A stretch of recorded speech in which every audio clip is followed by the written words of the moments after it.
ठग इस दुनिया में बहुत समय पहले से ही रहे हैं। शुरू से ही हम सुनते आए हैं कि पुराने ज़माने में लोग ठगी के नए नए हथकंडे अपनाते थे।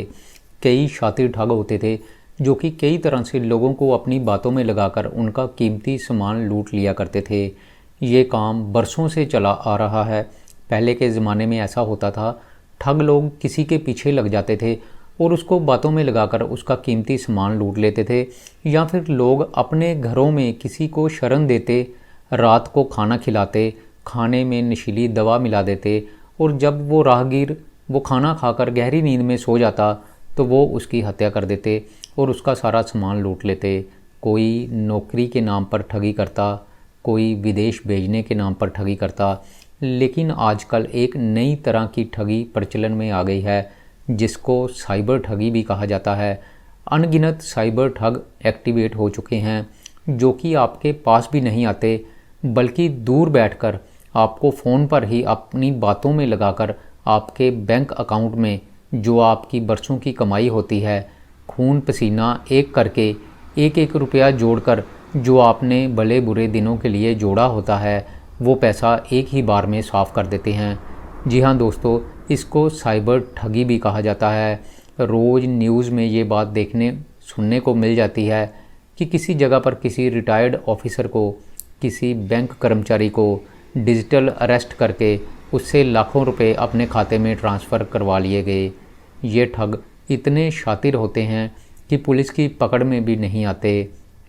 रोज़ अनगिनत शिकायतें पुलिस स्टेशन में दर्ज होती रहती हैं और फाइलों में बंद होती रहती हैं। साइबर ठग हमेशा पुलिस की पकड़ से दूर ही रहे, लेकिन पिछले दिनों गुजरात के अहमदाबाद में पहली बार पुलिस को सफलता हाथ लगती है और देश भर में डिजिटल अरेस्ट जैसे रैकेट चलाने वाले नेटवर्क का पर्दाफाश पुलिस के द्वारा किया जाता है। पुलिस 18 लोगों को गिरफ्तार करती है और बड़े ताज्जुब की बात है कि इन गिरफ्तार लोगों में से 14 लोग तो भारतीय ही होते हैं और 4 ताइवानी नागरिक शामिल होते हैं। इनसे जब पूछताछ की जाती है तो कई सनसनीखेज खुलासे होते हैं। इस गैंग ने तकरीबन 5,000 करोड़ रुपया लोगों से ठगकर चीन और ताइवान को भेजा था। ठगी करने के लिए ये लोग गेमिंग ऐप या शेयर बाज़ार में इन्वेस्टमेंट करवाने के नाम पर या डिजिटल अरेस्ट करने के नाम पर लोगों से करोड़ों रुपए की ठगी करते थे। और इस गैंग पर पिछले कुछ महीनों में ही लगभग 550 केस दर्ज हो चुके थे, लेकिन ये गैंग हमेशा पुलिस की पकड़ से बाहर था।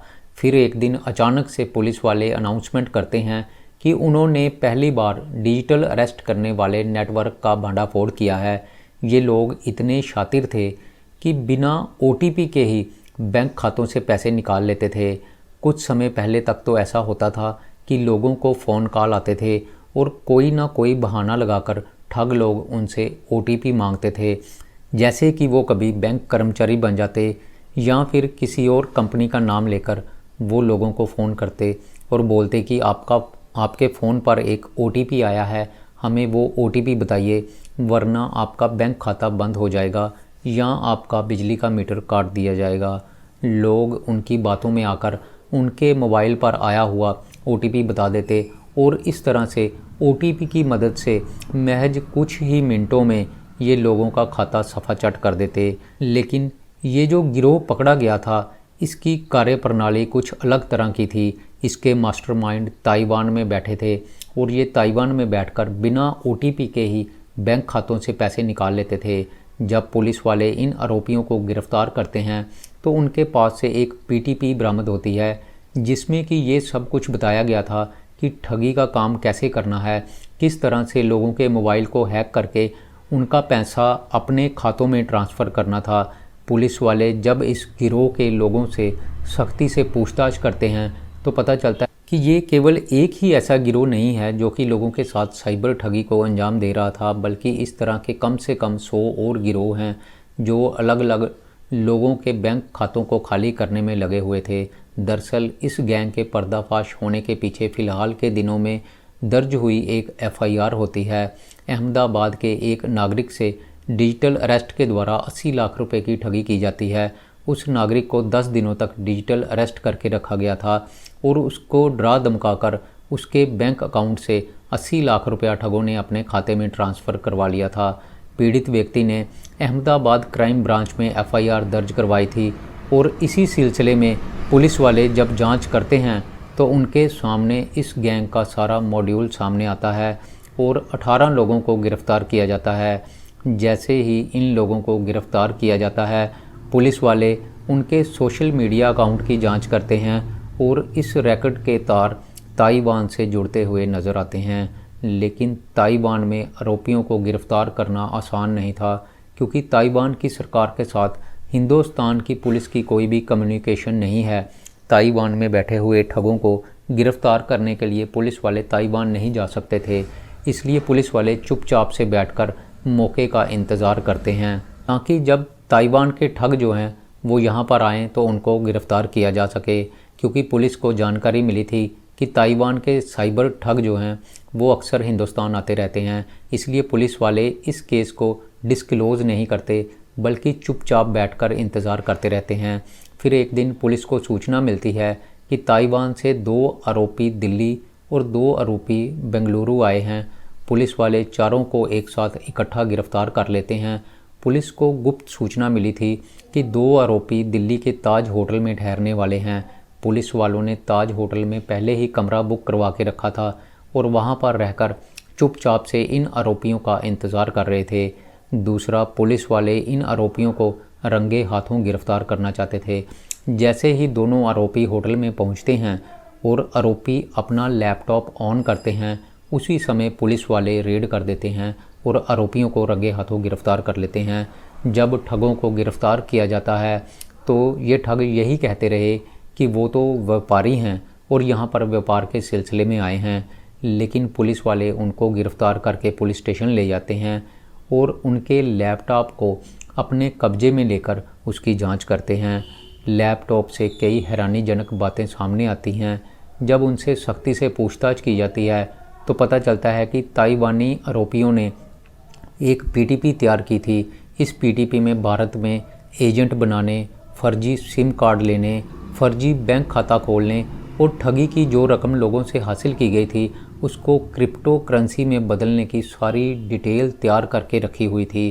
पूरा रैकेट जो है वो ताइवान से ऑपरेट किया जा रहा था। दरअसल इन आरोपियों ने मोबाइल में एक एप्लीकेशन डाउनलोड किया हुआ था और इसी एप्लीकेशन के ज़रिए ये लोग बिना ओटीपी हासिल किए लोगों के बैंक खातों से पैसे निकाल लेते थे।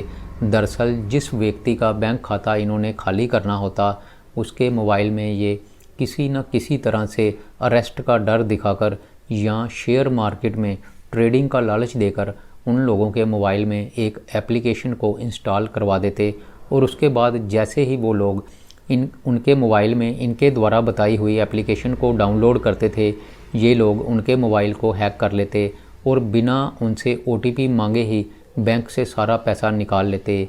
ये गैंग सिर्फ एक अकेला ही गैंग नहीं था, बल्कि पूरे दक्षिण एशिया में इनके जैसे 100 से ज़्यादा गैंग एक्टिव हैं जो कि कई लोगों की टीम बनाकर लोगों के बैंक खाता खाली करने में लगे हुए हैं।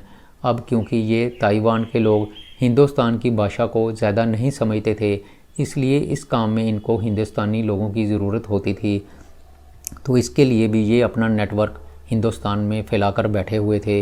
यहाँ के लोगों को विदेश में नौकरी करने का लालच दिया जाता और इसके लिए पढ़े लिखे लोगों को चुना जाता और उन लोगों को ये लोग ताइवान भेज देते। ताइवान में जाकर उन लोगों के पासपोर्ट छीन लिए जाते और उनको कॉल सेंटर में जॉब दे दी जाती और उनको कहा जाता कि वो वहाँ से अपनी भाषा में हिंदुस्तान के लोगों को फ़ोन करें और उनको डिजिटल अरेस्ट का डर दिखाएं या फिर शेयर मार्केट में मोटा मुनाफा कमाने का लालच देकर उनके मोबाइल पर अपना एक ऐप डाउनलोड करवा दें। जैसे ही लोग इनके द्वारा बताई हुई उस एप्लीकेशन या ऐप को डाउनलोड करते, उनका खाता सफाचट हो जाता और दूसरी तरफ जिन लोगों को इन्होंने कॉल सेंटर में नौकरी दी थी उनको तनख्वाह भी नहीं दी जाती, बल्कि उनको टार्चर किया जाता था और 6-7 महीने उनसे काम करवाने के बाद ये लोग उनको फिर से वापस इंडिया भेज देते। और इस तरह से ये रैकेट एक बड़े ही सुनियोजित तरीके से लोगों से ठगी करने का काम कर रहा था। इंडिया के लोगों को अपने साथ मिलाकर इंडिया के ही लोगों को लूटा जाता था और इनको थोड़ी बहुत कमीशन देकर बाकी सारा पैसा ताइवान और चीन में चला जाता। ये लोग रोज़ की लाखों करोड़ों की ठगी करते और ताइवान में ये लोग 1.5 करोड़ रुपया रोज़ भेजते थे। लेकिन इनको ऊपर से निर्देश आ रहा था कि कम से कम 10 करोड़ रुपया भेजा जाना चाहिए। इनको डेली का 10 करोड़ रुपया भेजने का टारगेट दिया गया था। लेकिन इससे पहले कि ये लोग अपने मंसूबों में कामयाब हो पाते, इनको पुलिस के द्वारा गिरफ़्तार कर लिया जाता है। सभी लोगों को कोर्ट में पेश करके पुलिस वाले इनका रिमांड लेने की कोशिश कर रहे हैं ताकि इनसे और भी जानकारियां हासिल की जा सके। तो दोस्तों, मैं यहाँ पर यही कहना चाहूँगा कि आज के ज़माने में इंसान को किसी पर भी भरोसा नहीं करना चाहिए। अगर कोई आपको शेयर ट्रेडिंग में प्रॉफिट का लालच देकर या किसी और तरह का कोई भी लालच देता है तो उसकी बातों में मत आइए। अगर कोई आपको डिजिटल अरेस्ट करने की कोशिश करता है तो तुरंत फ़ोन काट दें और अपने रिश्तेदारों को या अपने यार दोस्तों को इसकी जानकारी दें। घबराएं बिल्कुल नहीं, और ऐसा करके ही आप ठगी के इस मकड़ जाल से बच सकते हैं। तो दोस्तों, मेरी आज की ये कहानी यहीं पर ख़त्म होती है। मैं फिर आऊँगा आपके लिए एक नई कहानी लेकर। तब तक के लिए नमस्कार।